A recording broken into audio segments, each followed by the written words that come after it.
loves. I am Madame Luna, here to guide you through another moonlit tale. Before we begin, remember to subscribe so you never miss these whispered stories under the stars. And tell me in the comments, if a night market could sell you peace of mind, what would you trade for it? Crescent sparkles. Now loosen your shoulders, find your slowest breath, and let the story open like a lantern. The night market of second chances. They say the market only appears when the city finally exhales. Not at midnight exactly, not by the clock's authority, but in that soft pocket of time when streetlights forget they are electric and behave like stars. Some nights it is in the old rail yard, the tracks gleaming like threads. Some nights it sets itself down along the river path where willows comb the water. Wherever it lands, the market arranges itself with the quiet purpose of a picnic remembered from childhood tables, tents, a bell that never rings, and yet everyone hears. On the night this story begins, I found it at the end of Fig Street, past the mural that never quite dries.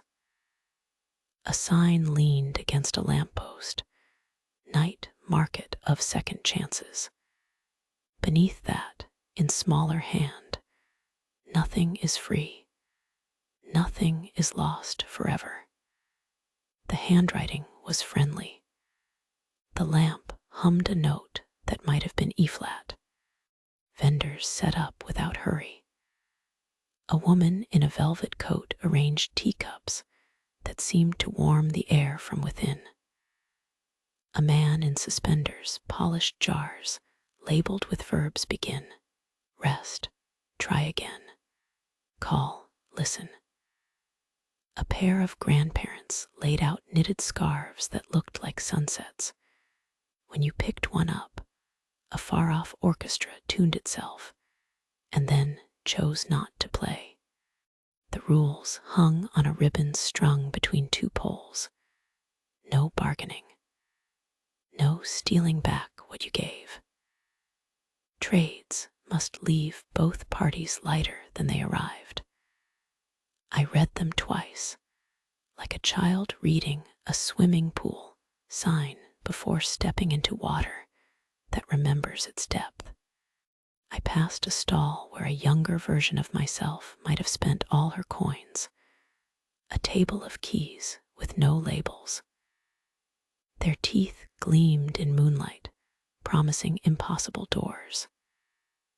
The vendor, a person with hair like the spill of grains from a burlap sack, smiled.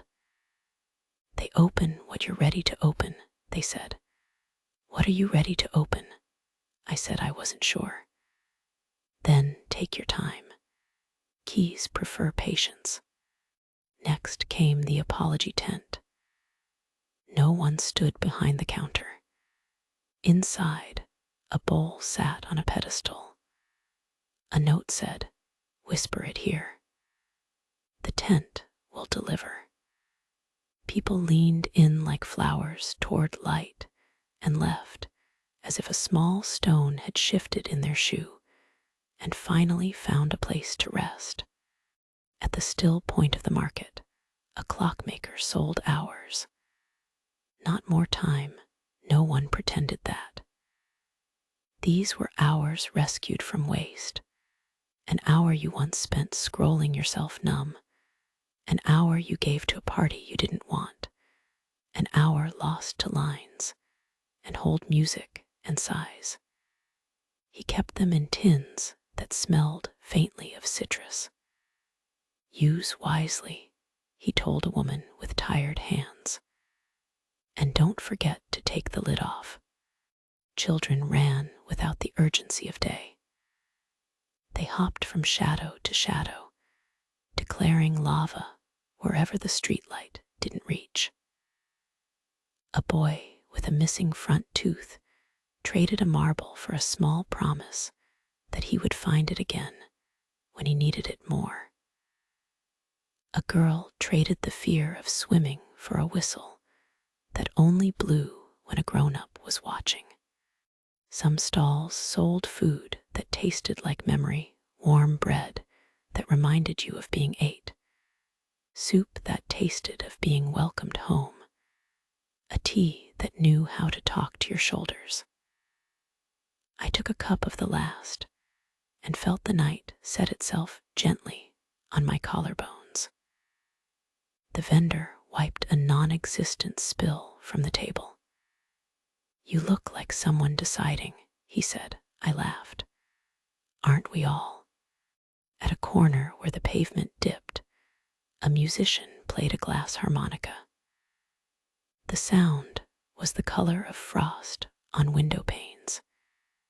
It drew people in small circles, as if the song were a magnet and memory were filings. A dog fell asleep with its chin on the musician's shoe and dreamed of running, paws twitching like commas. I noticed then a stall with no sign. On its table lay a ledger bound in blue cloth, a fountain pen asleep beside it, and a bowl filled with items that would be junk by daylight: ticket stubs, a broken zipper pull, a stone with a line of quartz down its middle. A person with kind eyes sat, hands folded. "What is this?" I asked. "Lost and kept," they said. "We record the things people carry long after they stop needing them." "Can you make someone forget?" I asked, thinking of a name that throbbed sometimes when rain threatened. The keeper shook their head. "We don't erase. We rewrite sentences so they learn to breathe. If you wish, you can leave a weight here and take a lighter version home." They pushed the bowl gently toward me. "Choose the shape of the weight you wish to trade." I chose the zipper pull. It fit into my palm like the head of a small bird. I wrote in the ledger, "I am tired of carrying the mistake I made in a kitchen, the one with the slam of a cabinet, and an apology that never found the right door." The keeper read silently, nodded, and flipped 3 pages forward. "Here is your lighter version," they said, and handed me a pressed leaf in the shape of an open hand. "What do I owe?" I asked. "Tell a stranger tonight that they did something well," they said. "Make the telling specific." It felt like being assigned a kindness I'd been too shy to attempt. I tucked the leaf into my pocket and tried not to look as if my bones had already learned to weigh less. As I walked, I passed a table labeled "Rivers Forlone." Little glass bottles held water that remembered its original name: brook, creek, run, branch, fork. A fisher with a beard like an unpruned bush whispered into one bottle and corked it fast. "For luck," he said. "For listening, really." A woman sold maps. Each map showed a city you had almost visited, but did not, streets you nearly walked, the coffee shop that would have been your favorite if you had taken the other train. I bought one for a place called Tide Moss and felt, for 10 seconds, a wind that had absolutely blown once elsewhere. Near midnight, not midnight, a small commotion stirred by the bridge. 2 friends argued in whispers. They held a scarf between them as if it were an accusation. The seller, a man with hands like river stones, watched without flinching. "It's a sunset scarf," he said. "It wants to belong to both of you." "How can it?" one asked, tears anger wet. teaching you to visit," he said. "Some belongings are addresses." At this, the argument softened. The scarf warmed under their hands, as if relieved at having been understood. They paid with a promise to meet every Thursday at a cafe they both liked, and the seller wrote the address on a tag tied to the fringe. I saw the clockmaker again. He was closing his tins one by one, each with the click of something choosing to rest. I asked how many hours he had sold. "Enough," he said. "It's strange. People always think they want more time. They mean they want fewer obstacles. The market can help with the second." Behind the tins, a little boy sat on a stool counting to 100 with fierce concentration. "My mother is taking a deep breath," he told me solemnly, "and I am giving her time to finish it."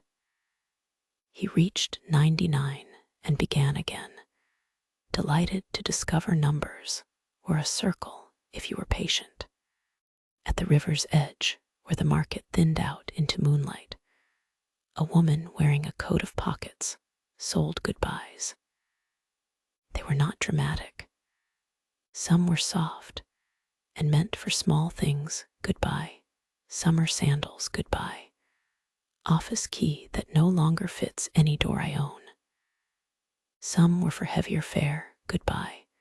Apology I never got, goodbye. House that did not know how to be a home. She wrapped goodbyes in tissue like pastries and reminded people not to eat them all at once. I asked her how much a goodbye cost. "A hello of equal courage," she said simply. "You don't have to know what it is yet, only that you'll say it when you meet it." I bought one, because there is always a goodbye moth-eaten and waiting, and promised a hello when it felt true and not theatrical. Some vendors were new each night, others were fixtures. Tonight, a stall offered shoes for the road your heart had avoided.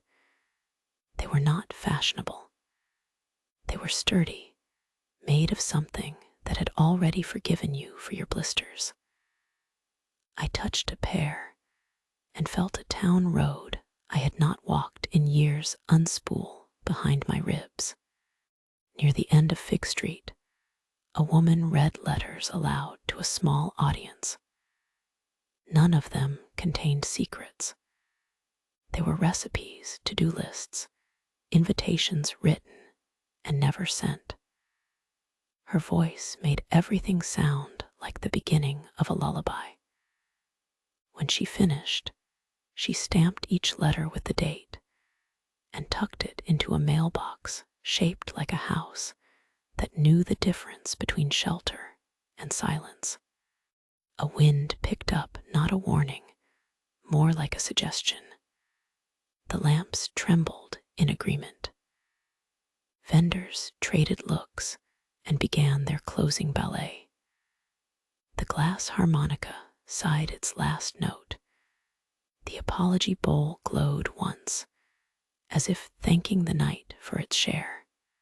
I hurried back to the ledger stall, suddenly certain I had one more trade to make.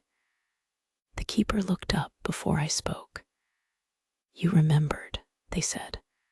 I placed my hand on the blue cloth. "I want to trade my habit of imagining worse endings than reality deserves," I said. The keeper nodded. "A common weight." They offered me a jar labeled "Gentle Maybe." Inside, light behaved politely. "The price?" I asked. "Tonight, notice something that is already okay," they said. "Name it and let it stay named." The market was nearly gone around us. Stalls closed like eyes. The river kept nothing and showed everything. As I turned to leave, the vendor of unlabeled keys called out. Take one, they said. The market insists. I chose a small, ordinary looking key TH,